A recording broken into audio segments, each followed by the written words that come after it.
Ma Mission TV, le miroir du monde. En fait, sous l'angle judiciaire, on veut plus régler un problème politique. Pourquoi? Parce que les dossiers, quand vous l'examinez, c'est un dossier qui n'a rien à voir du judiciaire. C'est-à-dire, c'est un dossier où on ne peut pas saisir les conseils d'État. Voilà. Celui qui saisit les conseils d'État, c'est un juriste. Il sait que le Conseil d'État n'a pas, entre autres compétences, pour examiner l'article 139, parce que ce n'est ni une décision, ni un arrêté. Quel est ce problème politique? On veut à tout prix voir Mme Mapunda quitter le bureau de l'Assemblée nationale parce qu'elle gêne. Et pour régler ces problèmes, on trouve les astuces. Je me suis dit, dans l'hypothèse où le bureau n'avait pas présenté les rapports de gestion. Mais en réalité, le bureau avait présenté les rapports de gestion.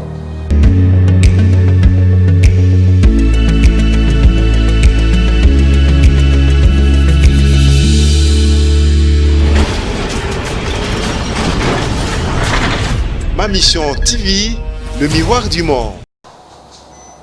Pour fustiger le comportement de certains de nos collègues qui veulent régler un problème politique sous l'angle judiciaire.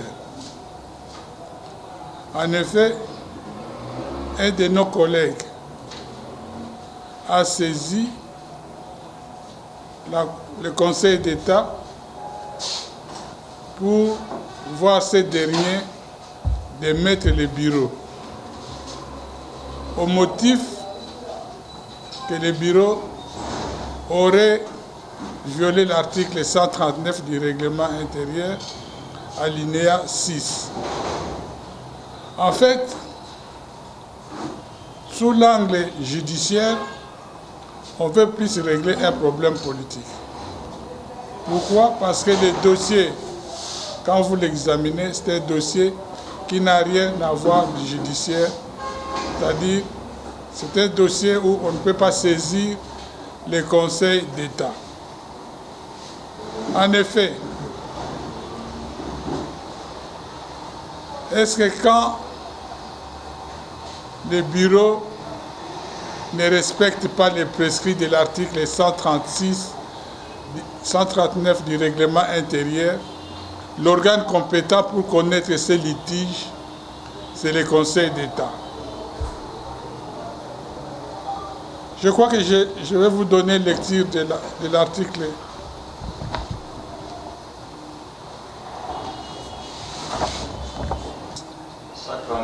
139 du règlement intérieur, alinéa 6.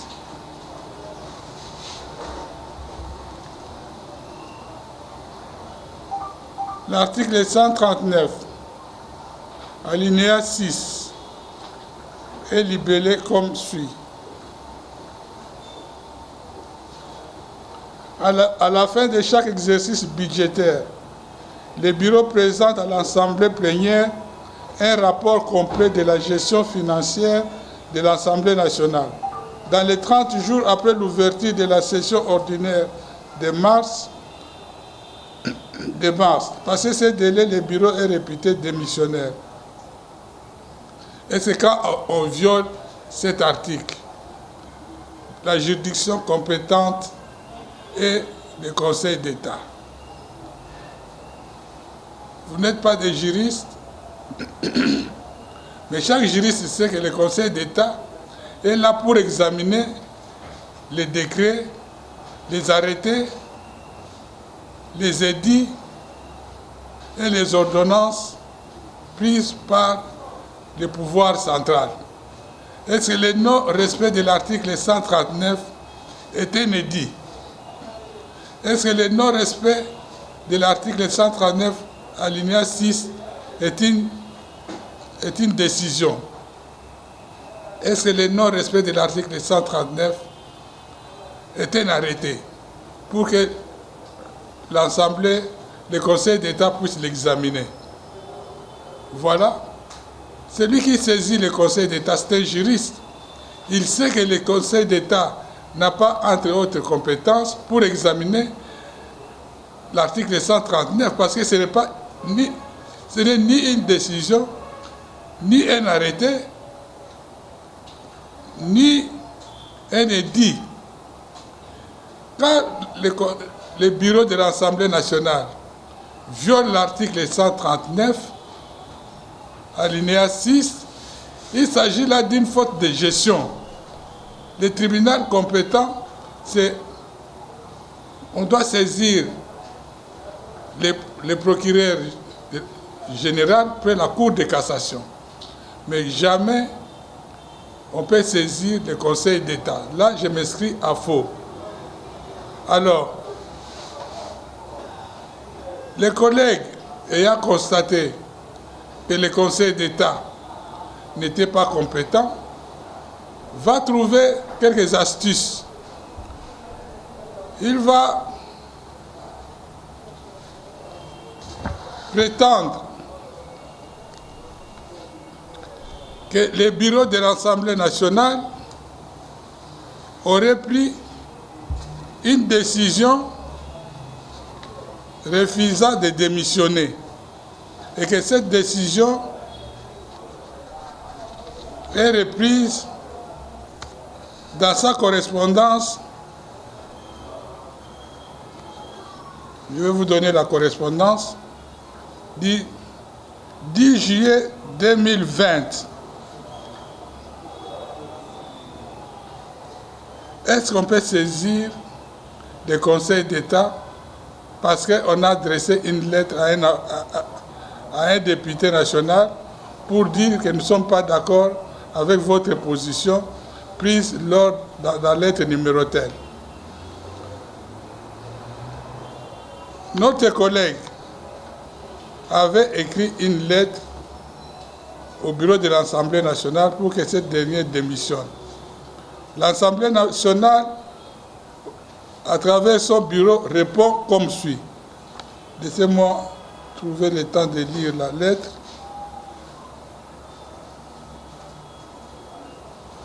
En fait, en conclusion, l'Assemblée nationale déclare à travers son bureau que nous ne sommes pas d'accord avec votre position parce que le rapport, nous l'avons déjà déposé.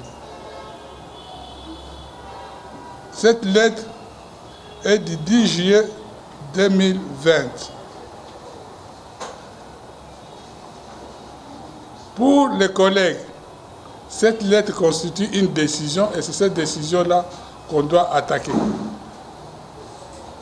La lettre ici ne peut jamais constituer une décision. Il y a une différence en droit entre une lettre et une décision. La lettre, c'est un écrit qui statue sur un dossier précis, alors que dans une décision, il y a une motivation.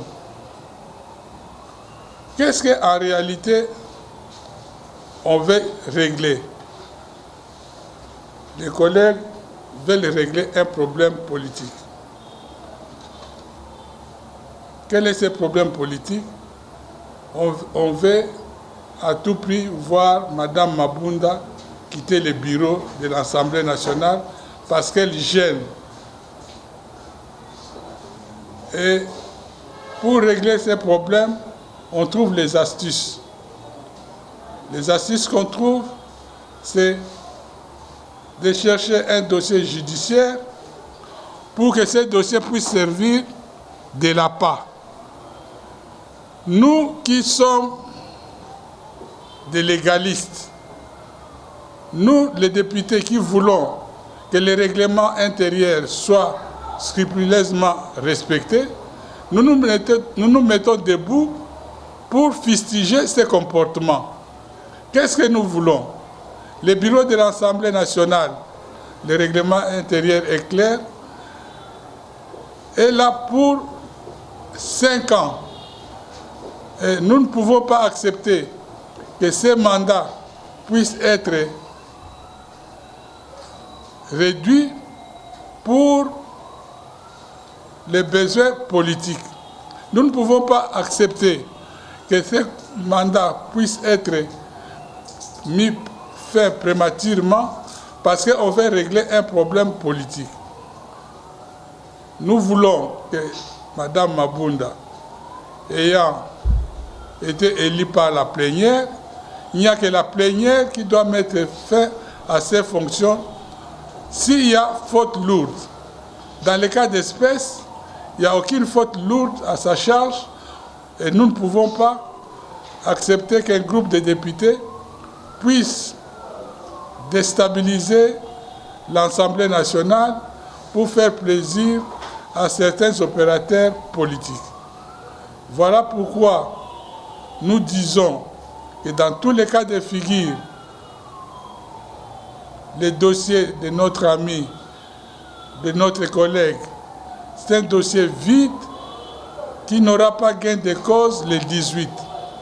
Le 18 novembre, le ciel sera toujours bleu, il n'y aura ni tonnerre, ni foudre qui s'abattra à l'Assemblée nationale. L'Assemblée nationale va rester en place jusqu'à ce que nous allons terminer le mandat de 2023. Advienne que pourra. Voilà la communication que nous avions. Nous sommes pour la stabilité des institutions. Une des institutions auxquelles nous sommes liés est le Parlement. Nous ne voulons pas que cette institution soit objet de menaces, que cette institution soit objet de tiraillements, parce que l'Assemblée nationale est une institution très importante dans une démocratie. J'ai dit, je vous remercie. Je me suis dit, dans l'hypothèse où le bureau n'avait pas présenté les rapports de gestion. Mais en réalité, le bureau avait présenté les rapports de gestion. C'était dans la période où nous avons vécu la grande pandémie, là où l'Assemblée nationale fonctionnait presque à moitié. Il y a des preuves qui existent dans les dossiers que ces rapports étaient présentés à la plénière. Mais peut-être que le collègue qui a saisi le Conseil d'État n'était pas à cette plénière-là, parce qu'il y avait un nombre bien déterminé de députés qui avaient droit d'accéder dans la salle des congrès. Moi, je suis convaincu que les collègues n'étaient pas là et ils n'avaient pas eu le temps de lire ces rapports, mais les rapports existent et ça a été distribué à l'ensemble des députés. C'est comme ça que vous verrez que la plénière de l'Assemblée nationale n'a pas suivi les collègues dans sa recherche de solutions à vouloir régler les problèmes au niveau du bureau. La plénière l'a désavoué au motif qu'il avait violé les règlements intérieurs.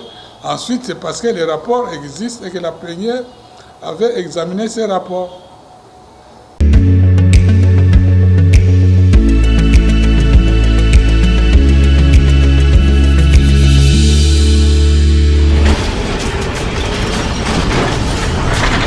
Ma Mission TV, le miroir du monde.